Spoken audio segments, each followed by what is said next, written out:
Lokal. Okay, Idol Dennis, please go ahead. Pagulungan ni Konsal Jason Badang Pereira, tinagdaling atakyan ni Konsal Jenny Fariñas, iti panang kontrada, iti nasertifayan ng legislation, iti sanggunyang palusod, babayan iti nagtukang officer in charge.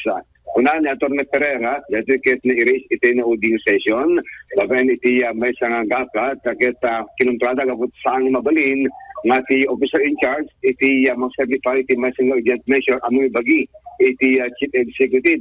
Malagit mo iti naparabas nga, iti kalabes, kaya nagdudukan ni City Administrator Atty. Sid, nga sura iti nang ipagi, kaya iti urgent measure ng certify, nga na-forward iti sanggunyang palusod. Nga rason med, ti panang kontra, ni Konsel Jenny Fariñas, labod kay iti pondo dahang masanga mabaling, nga ti wasiket mang-certify iti mesa nga urgent measure limitado, iti abilidad, ken bileg, iti malutukan nga officer in charge, malaksid laing no acting Mayor Idol Lawrence. Kasi man, iti takder ni Konsel Pereira, kasi may siyang abogado, no kasunod iti punto de bistada kada ti mabanag may siyang urgent measure nga certifyan iti officer in charge. Yes, the certified person na in passage officer in charge, the city administrator, certifying to us the urgency for the passage of several appropriation ordinances.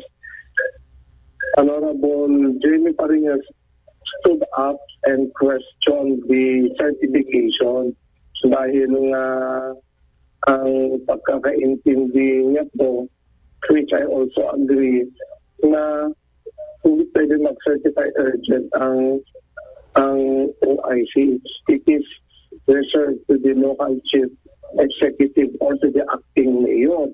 Hindi naman acting mayor ang OIC. Although it was argued by the legal officers that the OIC can perform all the duties, functions, and duties of the mayor. Except yung tatlo, yung promotion, demotion, suspension, gano'n.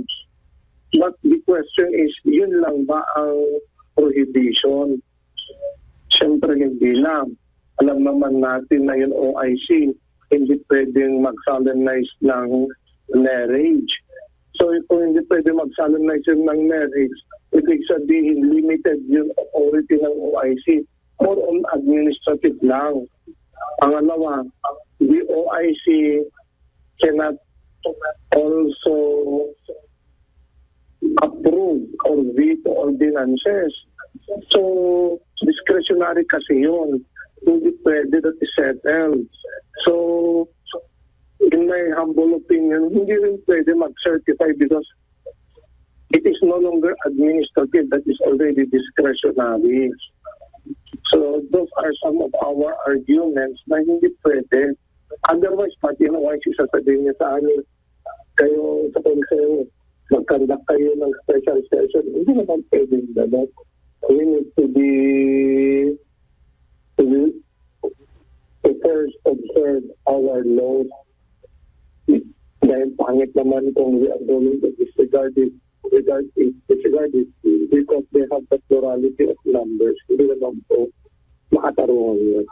Okay, data Idol Lawrence nakalawlawag na salita ni Konsel Pereira ti punto dahil na-apply na question da. Dahil ni Pasa na urgent measure babayan iti officer in charge. So, nanang limited iti bilag iti madutukan ng officer in charge sa kadagitay pambanag na mai-certify nga urgent measure ng runa kadagitay ay appropriation ordinance iti assurad ti Lawag.